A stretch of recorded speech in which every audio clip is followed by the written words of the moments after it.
नमस्ते, मैं हूं अर्पिता, आप सभी की प्यारी दोस्त और मेरे इस चैनल में एस्ट्रो फेथ में आप सभी लोगों का पुनः हार्दिक स्वागत है। धर्म अध्यात्म से जुड़ी हर बातें और जीवन में किसी भी समस्या के समाधान के लिए मेरे इस चैनल को जुड़े रहिए, लाइक शेयर और सब्सक्राइब करना ना भूलिए। आइए आज बात करते हैं काला सर्प के विभिन्न 12 प्रकार। क्या होता है काला सर्प योग और उसकी कथा, इसके बारे में पिछले भाग में हमने चर्चा की थी।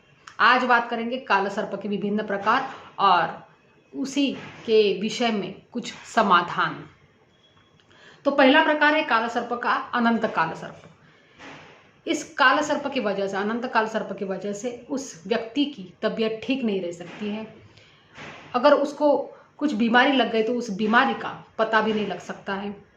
उसका वैवाहिक जीवन भी कलह युक्त होगा। कोर्ट कचहरी में वो फंस सकता है, कर्जे में वो दबा रह सकता है। दूसरा जो है कुलिक काल सर्प के नाम से जाना जाता है। इस योग के कारण पितरों से उसको आशीर्वाद नहीं मिलेगा या पितरों का आशीर्वाद उस व्यक्ति तक नहीं पहुंचेगा। सट्टा और सट्टेबाजी और नशे में वह आदमी व्यस्त रह सकता है या उसका खर्चा उसी में हो जाएगा। आर्थिक नुकसान का इसी कारणवश उसको सामना करना पड़ेगा। उस व्यक्ति को बार बार झूठ बोलने की आदत रहेगी। जो तीसरा है वो वासुकी काल सर्प के नाम से जाना जाता है। इस योग के कारण उस व्यक्ति के अपने भाई के साथ बनेगी नहीं। अगर उसका सगा भाई है तो उसके साथ बनेगी नहीं, रिश्तेदारों के साथ बनेगी नहीं, परिवार वालों से उसको सुख कमी मिलेगा। उसके दोस्त अगर है, दोस्तों को वो कितना भी प्यार दे, कितना भी दोस्तों के साथ घुल मिले, फिर भी दोस्त उसको धोखा दे सकते हैं। व्यापार में उसका नुकसान हो सकता है। इसके साथ साथ उसको समाज में असम्मान, अप्रतिष्ठा और अपमान सहन करना पड़ेगा। चौथा जो योग है शंखपाल के नाम से जाना जाता है। इस योग के कारण अगर उस व्यक्ति का खुद का मकान है तो उस मकान में जरूर वास्तु दोष रहेगा। अगर उसका खुद का मकान नहीं है तो मकान बनाने में उसको सालों साल लग जाएंगे। कितना भी कुछ करे, कितना भी कष्ट करे, उसका मकान नहीं बन पाएगा। वाहन दुर्घटना का व्यक्ति शिकार हो सकता है। इसके साथ साथ उसके सुख में कमी आ जाएगी। जैसे कि माता का सुख है वो भी उसको कम मिलेगा या माता से वियोग सहन करना पड़ेगा। जो पांचवा जो है पद्मकाल सर्प योग के नाम से जाना जाता है। इस योग के कारण अगर वह व्यक्ति कुछ एजुकेशन नया सीख रहा है तो उसके एजुकेशन में बहुत सारी दिक्कतें आ जाएगी। उसका एजुकेशन भी अधूरा रह सकता है। इसके साथ साथ अगर उसकी शादी हो गई है तो जीवन साथी से धोखा मिल सकता है। अगर प्रेम विवाह करना चाहता है तो प्रेम विवाह में असफलता।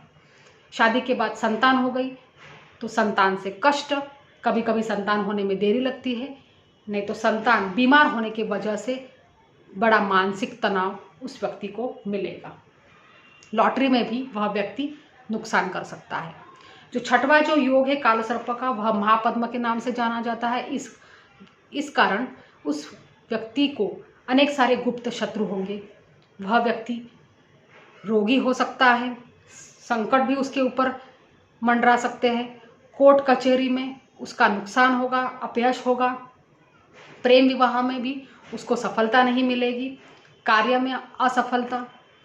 सातवां है तक्षक काल सर्प। इस योग के कारण वैवाहिक जीवन में तनाव, चिंता रहेगी। आपके पार्टनर के साथ बनेगी नहीं।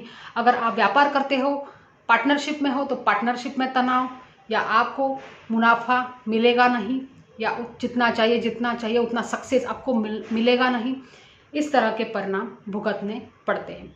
जो आठवां कर्कोटक काल सर्प योग है, उस कारण की वजह से आपको दुर्घटना का भय सताएगा, व्यापार में नुकसान हो सकता है। अगर आप बीमार हो तो आपकी सर्जरी भी हो सकती है, सर्जरी में भी पैसा पानी के तरह खर्चा हो सकता है। जो नौवां योग है शंखचूड़ के नाम से जाना जाता है। इस योग के कारण पिता से आपको सहयोग कम मिलेगा, पिता से सुख कम मिलेगा। आपका भाग्योदय भी बहुत देरी से होगा। बहुत कष्ट करने के बाद आपको भाग्योदय मिलेगा। आपके जीवन में भाग्योदय हो सकता है, लेकिन बहुत टाइम के बाद। इसके साथ साथ आपके आयु के ऊपर भी इसका असर होगा। व्यापार में भी नुकसान हो सकता है। 10वां जो है घातक काल सर्प के नाम से जाना जाता है। इसमें नौकरी व्यापार में आपको नुकसान होगा, घाटा ज़्यादा और मुनाफा कम, ऐसी स्थिति आएगी। माँ बाप से वियोग सहन करना पड़ेगा। 11वां में विषदर विषधर काल सर्प के कारण स्वरूप आपको निद्रा नाश का सामना करना पड़ेगा। आपको निद्रा कमी आएगी, चिंता और तनाव आपके जीवन का भाग रहेगी। आपके घर से दूर ही आपका भाग्योदय हो सकता है। अगर आप घर के आसपास ही रहते हो तो आपका भाग्योदय नहीं होगा। 12वां जो काल सर्प का योग है वह शेष नाग के नाम से जाना जाता है और इस योग के कारण आपको गुप्त शत्रु का भय रहेगा। पैसे की चिंता आपको रहेगी। वस्तु या चोरी का नुकसान आपको सहन करना पड़ेगा। डकैती का नुकसान आपको सहन करना पड़ेगा। अगर आपका व्यापार है, खुद का बड़ा दुकान शॉप है, तो वहाँ पे डकैती हो सकती है, चोरी हो सकती है और आपके हर सुख में कमी आ सकती है। तो आज जानेंगे काला सर्प के कुछ टोटके। तो जो पहला टोटका है मैं आपसे शेयर करना चाहती हूँ वह है महादेव जी का। आपको हर सोमवार को महादेव जी के मंदिर में दूध में काले तिल मिला के ओम नमः शिवाय का 108 बार जाप करना है और दूध का अभिषेक महादेव जी के पिंडी के ऊपर करना है। ऐसा लगातार आपको 21 सोमवार तक करना पड़ेगा। दूसरा जो है, आप गेहूं ले सकते हैं थोड़े से मुट्ठी भर, और वो एक मुट्ठी गेहूं शंकर भगवान की पिंडी के ऊपर आपको छोड़ने हैं और आपको एक श्वेत फूल भी उनके पिंडी के पास रख देना है और आप ओम नमः शिवाय का जाप करेंगे। ऐसा लगातार आपको 21 सोमवार तक करना है। इससे भी काल सर्प से आपको धीरे धीरे धीरे मुक्ति मिल जाएगी। इसके साथ साथ आप विष्णु सहस्त्र नाम का जाप भी कर सकते हो। डेली आपको विष्णु सहस्त्र नाम का जाप करना है। इससे भी आपको काल सर्प से मुक्ति मिलेगी। आपको घर में मोर पंख लगाने हैं। मोर पंख आप तस्वीर में रख के, तस्वीर में बंद करके आप रख सकते हैं आपके हॉल में या बेडरूम में, जहाँ पे आप सोते हो वहाँ पे आपको मोर पंख लगाने हैं, या आप तकिए के नीचे भी मोर पंख रख सकते हैं। इससे भी काल सर्प से धीरे धीरे आपको छुटकारा मिलेगा। दूसरा जो उपाय है वह काल भैरव अष्टक का है। काल भैरव अष्टक यह आपको इजीली मिलेगा कहीं से भी। भैरव जी की उपासना करने से भी काल सर्प से आपको धीरे धीरे मुक्ति मिलेगी। इसके साथ साथ राहु और केतु का जो वैदिक मंत्र है, जैसे कि राहु का मंत्र है ओम राम राहवे नमः और केतु का जो मंत्र है ओम केम केतवे नमः, वह 21 हज़ार बार आपको जाप करना है इस मंत्र का। और इसके साथ साथ नवनाग स्तोत्र आता है। नवनाग स्तोत्र का आप 9 बार, दिन में 9 बार इसका पाठ कीजिए। आपको बड़ी राहत इस स्तोत्र के पढ़ने मात्र से ही मिलेगी। इसके साथ साथ आप तांबे का एक नाग लेके आ सकते हो, उसके सामने भी आप नवनाग स्तोत्र पढ़ सकते हो।